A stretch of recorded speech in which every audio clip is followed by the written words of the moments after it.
mira, bobo. Anda para allá, bobo. Muchachos, so welcome back to the SoFlo Soccer channel. This is an instant reaction to Inter Miami versus Universitario de Deportes from Peru. We have just finished the game. The game just ended in penalty kicks. Inter Miami ended up winning, but to be honest, that was pretty much the worst and the most like it was so I struggled to get through that game. I'm not gonna lie to you. It was so boring. It was so bad, to be honest. It was really, really draining to the to the eyes. But we're gonna hear we're here to talk about it. We're here to give my instant reaction and try to kind of break it down as best as I possibly can without real plan. I'm just gonna go around talking about everybody, talk about the team, talk about how we played, certain players, and then we'll just kind of leave it at that. I mean, before we even get to the players and stuff, like it was just so bad, guys. Like the game, if you didn't watch it, if you missed it, good. Like be glad because that was an hour and a half, almost 2 hours that you would have saved yourself. I'm gonna be honest, it was just really boring. Honestly, I'm gonna be in. I'm not here. Like I don't want to. I'm an Inter Miami fan. I love watching this team play. Don't get me wrong, and I'm very grateful for the players that we have. But it was just boring football. It was just completely boring football, and nobody really showed up. Our attack was awful. I think we had like 2 shots on target the entire game. We only looked good for like maybe the opening couple of minutes, I would say, of the first half, and then after that, like Universitario really just kind of took over. They were playing rough. They figured out that our midfield was ass, and they just kind of went through there. But before I continue with that, let's just go through the starting 11. Guys, welcome in. Monkey Man says almost fell asleep and got so mad at times. It was really frustrating. It was so frustrating watching that game. That it was really hard to watch. It was just so hard to watch. Tommy, you missed it. No, you didn't. Tommy, I'm telling you right now, you didn't miss anything. Um, I'm telling you, you didn't miss a single thing. It was so bad. We're gonna go over the game right now. I'm gonna show you guys the stats. Just the stats alone, you could just tell for this specific game, like how bad it was. Literally right here, I'm gonna show you guys with this right now. We had 11 total shots, 2 on target. They had 13 shots, 5 on target, and even then, it wasn't like anything crazy. We committed 14. There were 24 total fouls in the game. That's a lot. It was just so we had one big chance. It was just so boring. Like there was just no opportunities. Nothing really happened. And Lucky Man's like, good for you. Oh my god. Skrilla's coming in saying Drake out, Ustari in. So I mean, okay, let's look at the lineup. Let's look at the lineup before we get into that. Let's look at the lineup. Skrilla's already saying Drake out, Ustari in. This is the lineup. This is the lineup that we went with tonight, with Ustari in goal. I thought Rocco was gonna be it, but Ustari's in net. Jordi Alba, Allen, Aviles, Chelo, the same back four as last time. Midfield, Pico. I've never called him Pico in my life. I always call him Fafa. I have no idea why I said Pico. But Fafa on the left, Redondo, Busi. Tadeo Ashende makes his debut. Congratulations to Tadeo. We're going to get to him in a second. Don't you guys freaking worry. And then Messi and Suarez up top. Let's talk about Ustari because Squirrela brought up Drake out, Ustari in. Ustari has some pretty good moments, okay? Don't look at his rating because the rating on football doesn't matter. Ustari looked good. There were some moments where he looked good, some other moments where he didn't. But I thought, let's talk about the moments that he did look good. Like he really can't. He has so much experience, and that's what's so good about Ustari. He has so much experience. He has the composure. He can play the ball with his feet, which a lot of people complain about. But he's a very commanding goalkeeper. He's definitely a leader. Drake is also a leader, but you could definitely tell that with Ustari is a little bit different. I really like Ustari between the sticks. It's very, very house. I'm not saying that Drake's out. I'm not saying any of that. I'm not saying Drake out, Ustari in, Rocco in, whatever. I'm not saying any of that. I'm just saying that Ustari looked good and that I'm really loving a goalkeeper situation. Having those three at our disposal, and we'll see what the regular season brings us in terms of who's going to be starting. But hey, man, if Drake doesn't step it up, I know he has that mysterious injury that we're all waiting for him to recover from. But if he doesn't step it up, then Ustari and Rocco could definitely take his place for sure.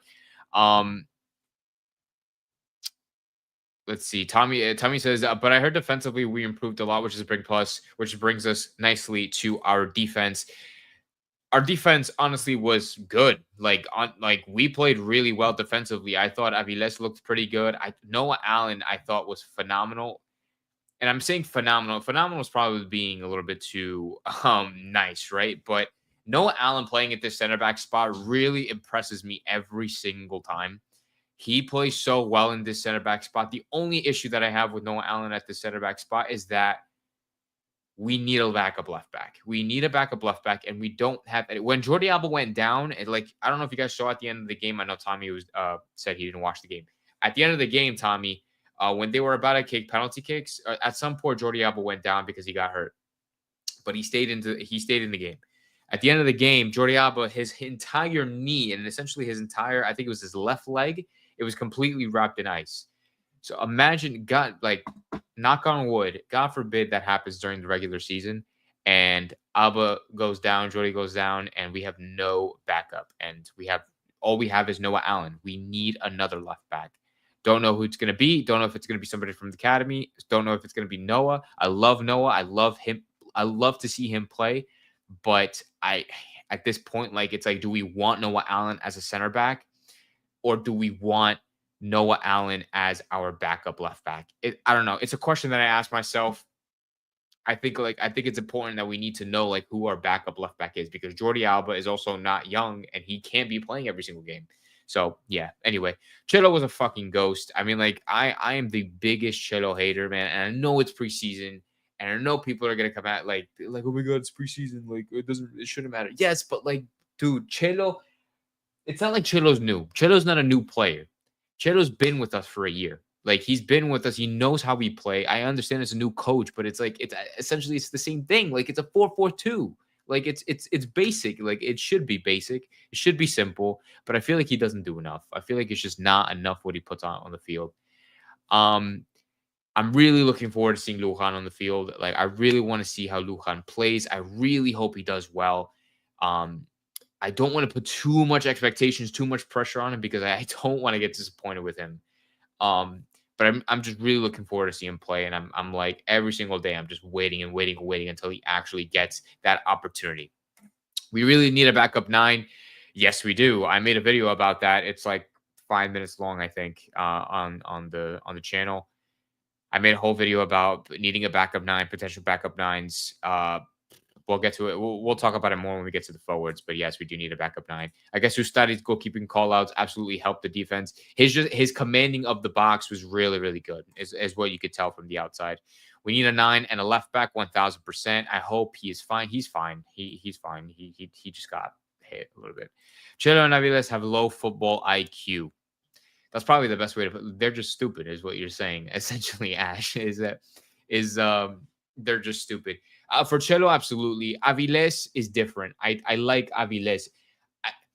I was the biggest Aviles hater because of how he played last year, but I know for a fact, like this is a turning point in his career. I know this year he's going to significantly improve, and whether I don't know if he'll be the best center back in the MLS, but I can just tell from last game and this game that he's definitely evolved, just like slightly. Like he's definitely ticked upwards in terms of his development. So I have a lot of hope for Aviles. Chelo, not so much. I'm not gonna lie to you. Moving on to the midfield. Speaking of players that really disappoint me, unlike Chelo, I'm not gonna lie to you guys. Fafa Pico really disappointed me, and disappointment might be a strong word, but I thought in the first game against America, I thought he was mid. A lot of people saying he looked good. I thought he was mid, and tonight he was mid. He didn't do anything, and he was probably either mid or below mid. And that could be a hot take. That could be me being really harsh on Fafa. But at the end of the day, Fafa was really hyped. Like, Fafa joining Inter Miami was like, it was like an exciting thing. Like, everybody was hyped to have Fafa because of his experience in the MLS, because of what he is capable of doing. What we have seen that he's capable of. We thought that he would bring that same energy now here to Inter Miami. We have not seen that in the last 2 games. I understand it's preseason. I understand it's early and we shouldn't be judging it too early, but this is my instant reaction and this is my reaction to the game tonight. Fafa Picault was not enough. He was not enough last week. Hopefully, in the regular season, he can be enough because that left wing role is not going to be his if he plays like this. If he played how he's been playing in the last 2 games on a consistent basis throughout the season, that left wing spot is not his. I'm telling you that right now. That's either going to belong to Robert Taylor or even Tadeo or someone else. But that's not going to be Fafa's spot if he plays the way he played tonight. I know, I understand. Like I said, I understand it's early, but that's my instant reaction. That's my that's my reaction. Like, that's just my reaction after tonight. He was scared of Suarez. Yeah, I did see that. He was scared of, like, Suarez was really, really giving it to Fafa after, like, a bunch of, like, I guess you could say poor decisions or just bad passes or whatever, crosses, whatever. Suarez is kind of a dickhead for that. I'm not going to lie to you. Excuse my language. Suarez is kind of a dickhead for that, but I guess that's just how Suarez is. He's very vocal. He's very, like, that kind of guy, I guess. He just starts yelling and complaining, which really gets annoying. Like, I'm not gonna lie to you, it gets super, super annoying seeing that every single time. Like, every single time he's just yelling and yelling, complaining. I'm like, dude, just score the goal. Like, we have 2 shots on target. Like, just score. Just shoot the ball. He had a slow day in the office, but anyway, yeah, that's my thoughts on Fafa. Redondo in the midfield. Redondo's not our starting midfielder, guys. I'm not even going to lie to you. If this is the Redondo we're going to see, in the regular season, I don't want him. I'm not going to lie to you. I don't want him in the midfield. I don't want him starting, I should say. Not saying I don't want him in the team. I don't want him starting. He looked lost again. Like, it's a pattern. It's a pattern. And I feel like it's not, oh, it's the off season. Because he looked like this last year. It wasn't like the system didn't change a whole ton. Like, am I wrong? I understand it's a new manager. I understand we're playing like 4-4-2 now. But even when we played 4-3 or 4-3-3, when we played the 3-4-3, whatever the formation was, he still looked lost. Like, it's not like we're playing it's football. Like, at the end of the day, like, he's a midfielder. Like, he should know where to go in the midfield. But it just looked like he had no clue where to go. He didn't know where to mark. He didn't know what to cover. And he just looked frustrated. He looked like a lost puppy. And it was disappointing. I'm not gonna lie to you. It's very disappointing these last 2 games watching Redondo play. Because I know for a fact that Mascherano heavily depends. Okay, heavily depends, whatever. He's relying on Redondo to be a starter because Mascherano can see the potential in Redondo. Excuse me. He could see the potential in Redondo. But Redondo has not shown that potential yet.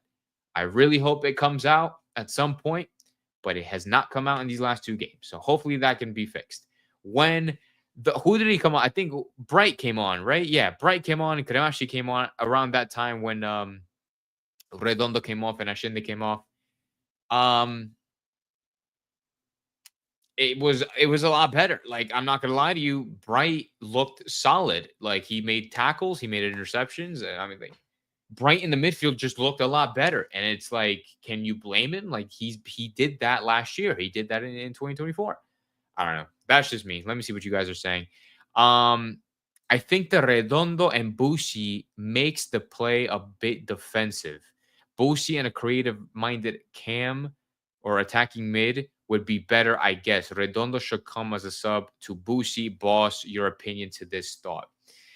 I'm not going to lie to you. I don't disagree, but I know what you're trying to say. It's not that it's defensive, dude. Redondo's just ass. Like, Redondo just was not good. Bushi, yes, he's going to be defensive-minded, and he's going to be making those progressive passes. Redondo's just not that guy, though. Like, Redondo's not that guy to pair with Bushi. So, what you're saying about the pairing, it's him being with him being with an attacking mid. Sure, that's what Delasco Segovia is going to be for, right? Redondo, Bushi, and Telasco Segovia is going to be, hopefully, I pray that that's going to be the dream midfield, because our midfield is a black hole. It's a complete black hole. And that's because Redondo just doesn't know where to go. And I don't know why he doesn't know where to go.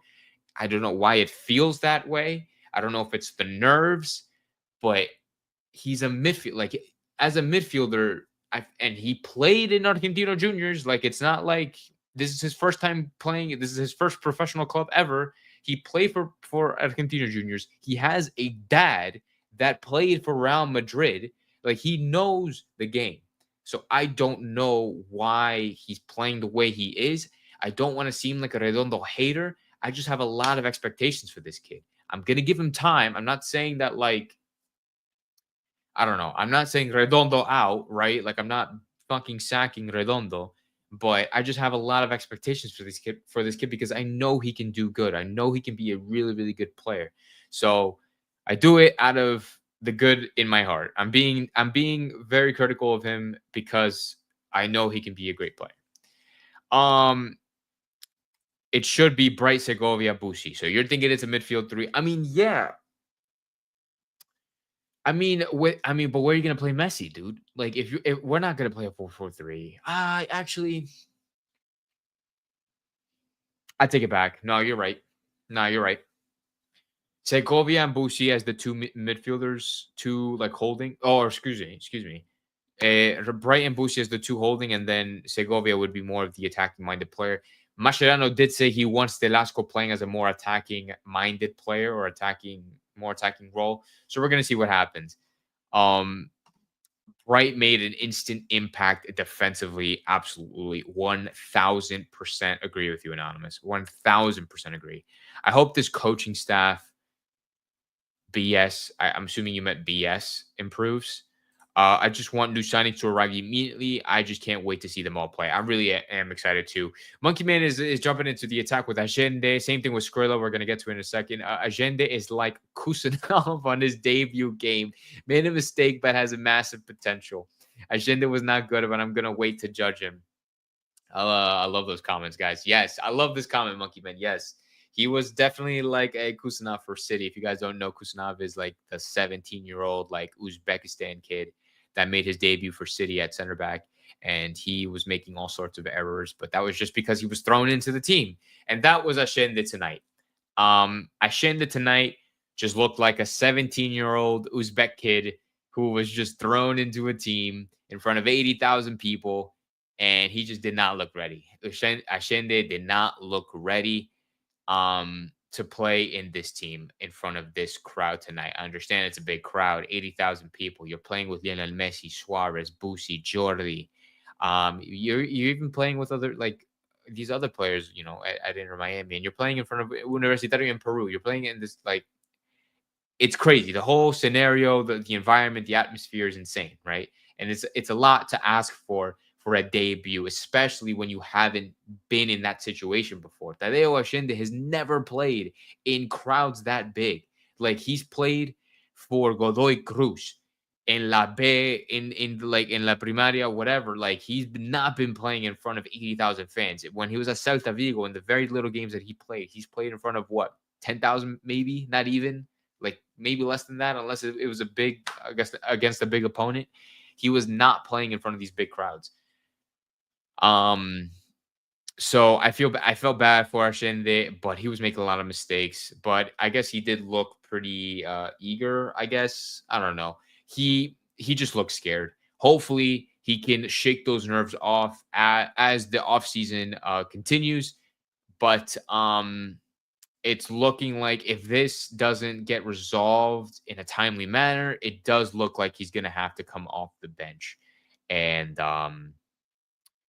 yeah, and then we're gonna have to start like Gressel or something, which I don't mind. I don't mind starting Gressel, but it just is what it is. I understand that Mascherano wants to see the new guys and what they're made of. But yeah, no, Tadeo could have done better. So I feel bad, but like what Skrilla said, it's too early to judge him at this point. But let me see, what are you guys saying? Falcon and Lujan have to hurry up already. Coaching staff will have to improve the young players' technical skills. Every player should know what to do in every situation. Um, I agree, especially with the experience that this coaching staff has, especially with the experience that these player has. You can have that.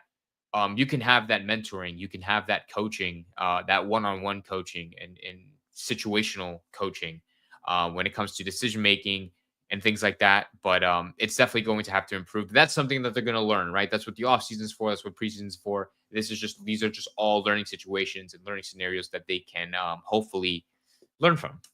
But and then Messi and Suarez are the last two. I mean, they're just Messi and Suarez. The Fantastic Four were just the Fantastic Four. I mean, they did their bit. They did the best that they could.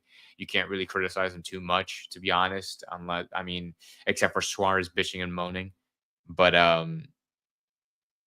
I mean, against Messi and Suarez. I want to talk about the subs though. Let's talk about the subs because the one sub I do want to. It was good seeing Banca. It was good seeing Banca out there tonight. It was great seeing Bright. Good seeing Ruiz. It was honestly good seeing these guys. Ian Frey. I was so shocked seeing Ian Frey tonight. I was not expecting him to play. Um, so much for not rushing him, right? I mean, he played what 30 minutes? No, not even. He played 10 minutes. Yeah, he played 15 minutes. He played 15 minutes.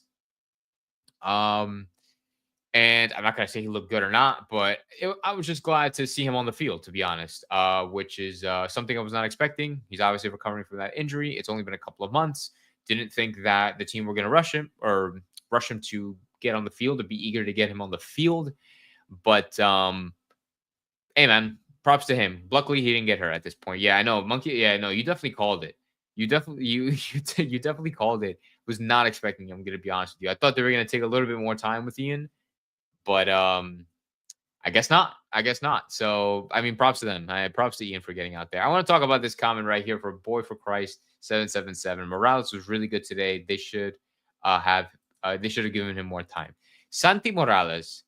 Okay, guys. This guy is 17 years old. He played less than 15 minutes on the field, but I have a feeling about this kid. I've seen him play for the second team quite a bit. I saw a decent amount of his play in the second team, and what I've seen from the second team reflects how he's playing now at the first team level. This kid has something in him. He has the confidence. He has the flair. Like he has like a swag. And it's mainly confidence, right? He has skill. He has flair. He's really he's not a show off. I don't think he's not a show off. But you can tell when the ball's at his feet, he knows what he's gonna do, and he has the confidence to do it. And for somebody who is 17 years old, it's really impressive, right? It's really impressive. But somebody at 17 years old to do what Santi Morales did tonight, and even in front of the America crowd in that first game, is not normal. It's something that definitely we should keep an eye out for. I'm not saying that Santi Morales is going to be like our hidden gem. I'm not. I'm not putting. I'm like I said. I'm not going to put a lot of pressure on this kid. He's 17 years old. I think he turns 18 later this year. But I think this is a kid that we should be looking out for. Maybe for some more minutes this year. Maybe I don't know. Maybe in the future we can see him play. I don't know. I honestly don't know. But I think this kid is going to be something pretty. I don't know about important, but this guy. I think he can be pretty impactful in this team. I'm not. I just have that feeling. Ryan Saylor coming off the bench as well. I'm like, oh shit, okay, we haven't seen this guy in months, so that was nice too. But Monkey Man says our own mini Yamal, and even though they're like practically the same age, which is insane. But yeah, no, I mean overall we did okay. Um, like we did fine, but like I just wish it could be better. Like it just could be better. We definitely we struggled in the second half. We struggled to create chances. Robert Taylor played as a 9. I don't know if anybody caught that. Number like when Messi and Boosie and all of them came off, like in the 70th or whatever minute, Robert Taylor played 9. Santi played at the cam. Gressel played wing, I think. and then Ruiz and Bright were in the midfield, and then I forget who played left mid. Uh, I forget. I don't know. But whatever the case may be, like it was kind of weird. It was kind of like structured weird. But I think it was Taylor. Oh no, Taylor played 9. Who played on the left? I have no idea. But whatever the case may be, I just we need to see a little more. I feel like we need to see a little more. I forget. We play against who is it that we're playing against next? Against is it San Miguelito? That team in yeah, it is San Miguelito in Panama. We're playing Sporting San Miguelito next time in Panama. I don't know. Hopefully that game should give our boys a little bit more confidence on the pitch because it was just not convincing. It was a boring game, like I said. It was a boring game. Everybody was scared. Not everybody, but Tadeo was scared. Fafa didn't look good. Redondo didn't look good. Eh, we just didn't look good. We just didn't look as good as I thought we can be. So hopefully we can shake it off and kind of move on to San Miguelito where we can get more confidence. Tommy asks, do you see us switching to the 4-3-3 in the coming days? In the coming days, I don't know. It really seems that Mascherano is not stuck, but he's really keen on playing this 4-2-3-1 offensive shape, 4-2-2 defensive shape, with Messi playing as an actual cam, as an actual 10, with Tadeo or Gressel, whoever's going to be on that right hand side, or Taylor, with Fafa on the left, with Suarez up top, and then Redondo and Busi in the midfield, or Telasco Segovia in the midfield. That's genuinely how I see it. That's how I think he's gonna try to stick to that the whole time because like I'm trying to think on how to say this, but Mascherano wanted to play like coming into this team, coming into being the manager of this team. He said he thought to himself, "This is how I want to play with this team. This is how I know they can play. Like I know I can get these players to play this way, and I know it can be successful." And I don't see him changing. I think he's gonna stick it out and just try to allow the players to adapt to the style, allow the players to adapt to his philosophy, his tactic, his style. And quite honestly, I agree with Mascherano's like method when it comes to that. Like he needs to stick to the game plan. Mascherano needs to stick to the game plan, and the players need to follow the game plan, trust the game plan, and just learn and adapt to it.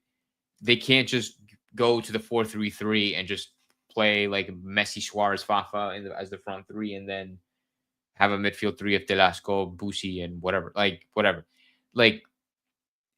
they can make it work. They just have to improve. They just have to improve because they haven't been playing good. So as soon as they get into form, as soon as they get their fitness up, their sharpness up, and they get used to playing with each other again, then maybe we can see better performances and with that same tactic. Those were solid pens, unlike the America game. Yeah, these were better taken pens, I guess. It still was like annoying. It was just really difficult to watch. I'm not gonna lie to you guys. I kind of realized you kind of look like Pui from LA Galaxy. Really? That is the first time I've ever heard that. The people always everybody tells me this. Everybody and their mother tells me that I look like Julian Alvarez. Um, and I probably don't look it now because I didn't get it. I'm getting a haircut tomorrow, but and I didn't shave. But everybody and their mother says that I look like Julian Alvarez. It's crazy. Everybody tells me that. It's kind of wild. Um, you're the only super who told me happy birthday because my birthday was the same as Suarez. Oh yeah, dude. I mean, of course. I like you commented on it and I'm like, yeah, man, happy birthday. Sharing a birthday with Suarez is pretty cool. So yeah, no, happy birthday. I hope you celebrated your birthday. Like I hope you had a nice day on your birthday. And my birthday, Inter Miami are playing on my birthday. They're playing on February 8th. So that's gonna be fun. That's gonna be a fun stream to do. And then the Super Bowl is the next day. So that's really exciting. But um, guys, I think that's it for me. I don't think I have any more comments. I talked about Ashende, I talked about Fafa, I talked about Redondo. Those were the main three guys that I wanted to talk about. I'm going to be honest with you. Um, yeah, and it was just an overall boring game. I'm not gonna lie. But yes, yet again, this is the second ever preseason of 2025, so we can't be too harsh on this team. But like I said, this is just an instant reaction and me just reacting to the game as soon as it ended. So I was a little harsh, but that's kind of the whole point of the instant reactions, you know. We'll be going live. I'm gonna try to think. We'll be going live the next couple of days. I'm going to keep you guys updated. I'll see. Well, the next game that Inter Miami play is on February 2nd. So we're going to be going live February 2nd at night. The game's at 5 p.m., so it's a little earlier, which is great for us here in the States at Eastern time. I'm pretty sure Panama, I think, have the same time zones. But yeah, so make sure you tune in for. I'll probably stream the day. If I can't stream the day before, I'll definitely stream that day, either maybe before the game, like an hour before the game or 30 minutes before the game, so we can talk about the lineups and stuff. If not, then I'll see you guys after for the instant reaction for Sporting San Miguelito versus Inter Miami. Thank you guys so much for tuning into this live stream. I appreciate you guys for being here. I know it's rather short, but it's a preseason. It's an instant reaction, and I just kind of say what my thoughts are. But another win for Miami. I'll see you guys February 2nd. Thank you again, Monkey Man. Tommy, thank you for Boy for Christ. Thank you for Ash, Anonymous, Skrilla. Thank you guys for tuning in to the live. And I hope to see you guys. Oh, and River just joined. I appreciate it. Follow River Cards. Appreciate it for joining. I'm about to end, so I'm sorry. But appreciate you guys for joining. Have a great rest of your night. I'll see you guys on Sunday. Take care. Vamos. Dale, muchacho. Vamos.